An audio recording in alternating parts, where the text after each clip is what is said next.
ఈ దృశ్యం నిజంగా ఆలోచింపజేసేది. దిక్కులేని వారికి దేవుడే తోడు అనే సామెతకు ఇది చక్కటి ఉదాహరణగా నిలుస్తుంది. ఈ సందర్భాన్ని మనం ఇలా ఊహించుకోవచ్చు. 1. అద్భుతం మరియు రక్షణ. నిస్సహాయ స్థితిలో ఉన్న ఆ వ్యక్తికి అదృష్టం లేదా దైవకృప తోడైందని భావించవచ్చు. ఆకలితో ఉన్న పులి అతన్ని ఏమీ చేయకుండా వెళ్లిపోవడం ఒక అద్భుతం.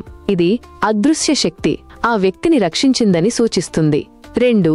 పులి స్వభావంపై ఊహాగానం. నిద్రపై గౌరవం. పులి ఆ వ్యక్తి గాఢ నిద్రలో ఉన్నాడని గ్రహించి నిద్రలో ఉన్నప్పుడు వేటాడకూడదనే సహజసిద్ధమైన ప్రవృత్తిని కలిగి ఉండవచ్చు. కొన్ని జంతువులు నిద్రపోతున్న వాటిని వెంటనే వేటాడవు. ఆకలి తీవ్రత లేకపోవడం. పులికి తీవ్రమైన ఆకలి లేకపోవచ్చు, లేదా అది వేరే సులభమైన వేటను ఆశిస్తూ ఉండవచ్చు. ఆందోళన బై అనుమానం. ఆ వ్యక్తి చలనం లేకుండా ఉండటం వల్ల పులికి ఏదో అనుమానం వచ్చి భయపడి లేదా ఆందోళన చెంది ఉండవచ్చు. లేదా ఇది మనుషులు ఉండే ప్రాంతం కాబట్టి మరింత ప్రమాదం అని గ్రహించి వెళ్లిపోయి ఉండవచ్చు. పరిశుభ్రత. పరిసరాలు. వీధిలో నిద్రిస్తున్న వ్యక్తి అపరిశుభ్రంగా ఉండటం లేదా ఆ పరిసరాలలో వేరే జంతువుల వాసన ఉండటం వల్ల పులి అతన్ని తినడానికి ఆసక్తి చూపకపోయి ఉండవచ్చు. మానవత్వం.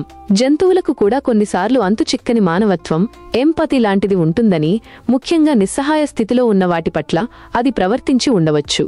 3. భద్రతా లోపాలు మరియు ప్రమాదకర పరిస్థితులు. మరో కోణంలో ఈ దృశ్యం పట్టణాల్లో లేదా జనవాసాల్లో అడవి జంతువులు ప్రవేశించేంతగా భద్రతా లోపాలు ఉన్నాయని మరియు నిరాశ్రయులైన ప్రజలు ఎంత ప్రమాదకరమైన పరిస్థితుల్లో నిద్రపోతున్నారో కూడా ఇది తెలియజేస్తుంది. ఈ వ్యక్తి అదృష్టం బాగుండి బతికాడు కానీ ఇలాంటి సంఘటనలు ప్రాణాంతకం కావచ్చు. ఈ వీడియో చూసినప్పుడు కలిగే భావన పూర్తిగా వ్యక్తిగతం. అయితే ఇది ఖచ్చితంగా మానవ జీవితంలో ఎదురయ్యే అదృశ్య రక్షణ మరియు ప్రకృతిలో జంతువుల అంతుచిక్కని ప్రవర్తనను తెలియజేసే ఒక శక్తివంతమైన క్షణం. ఒకవేళ ఆ పులి ఆ వ్యక్తిని తినివేసి ఉంటే పరిస్థితి చాలా భయంకరంగా ఉండేది.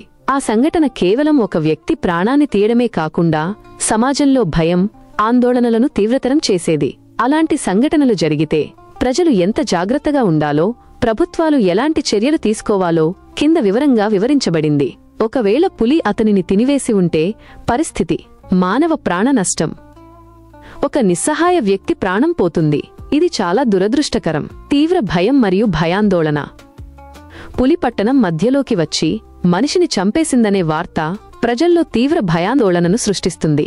రాత్రిపూట బయట తిరగడానికి, నిద్రపోవడానికి ప్రజలు భయపడతారు. ప్రభుత్వంపై ఒత్తిడి. ప్రజల నుంచి, మీడియా నుంచి ప్రభుత్వంపై తీవ్ర ఒత్తిడి వస్తుంది. పులిని పట్టుకోవడానికి లేదా చంపడానికి వెంటనే చర్యలు తీసుకోవాలని డిమాండ్లు వస్తాయి. పులికి ప్రమాదం.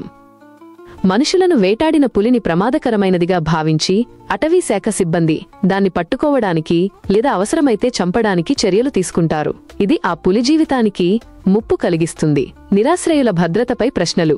వీధుల్లో నిద్రపోతున్న నిరాశ్రయుల భద్రతపై తీవ్ర ప్రశ్నలు తలెత్తుతాయి.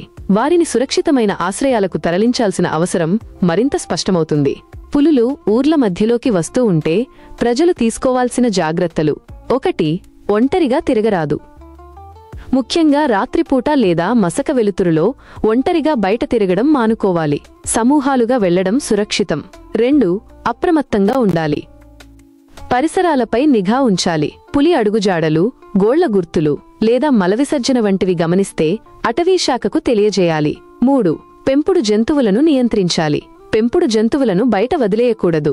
వాటిని ఇంటి లోపల లేదా సురక్షిత ప్రదేశాలలో ఉంచాలి. పులులు పెంపుడు జంతువుల కోసం కూడా గ్రామాల్లోకి రావచ్చు. 4. ఇంటి చుట్టూ పరిశుభ్రత. ఇంటి చుట్టూ పొదలు, చెత్తా చెదారం లేకుండా చూసుకోవాలి. ఎందుకంటే పులులు వీటిలో దాక్కునే అవకాశం ఉంది. 5. లైటింగ్. ఇంటి చుట్టూ, వీధుల్లో తగినంత లైటింగ్ ఉండేలా చూసుకోవాలి. చీకటి ప్రదేశాలు పులులకు దాక్కోవడానికి అనుకూలంగా ఉంటాయి. 6. శబ్దం చెయ్యాలి.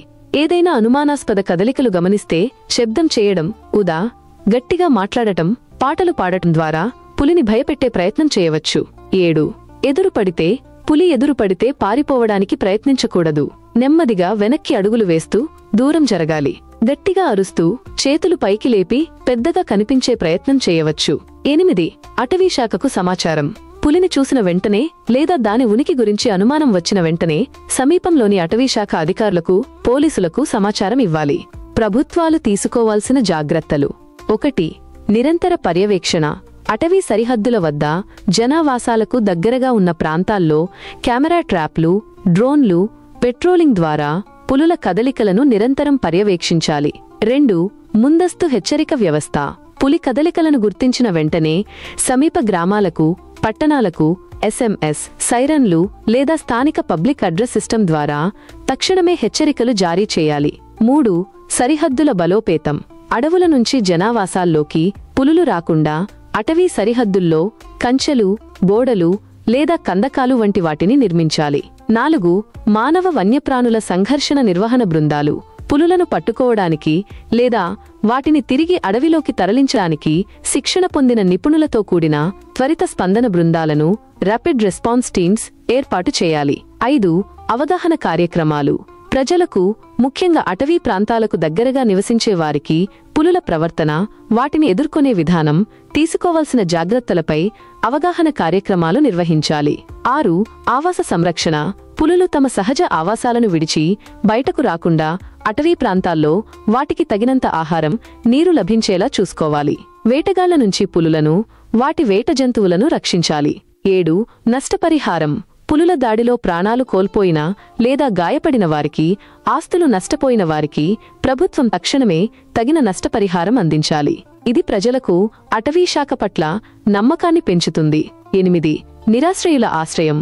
వీధుల్లో నిద్రపోతున్న నిరాశ్రయుల కోసం సురక్షితమైన ఆశ్రయాలను ఏర్పాటు చేయాలి, ముఖ్యంగా వన్యప్రాణుల బెడద ఉన్న ప్రాంతాల్లో.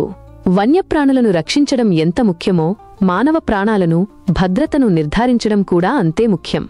ఈ రెండింటి మధ్య సమతుల్యతను సాధించడానికి సమగ్రమైన మరియు నిరంతర ప్రయత్నాలు అవసరం.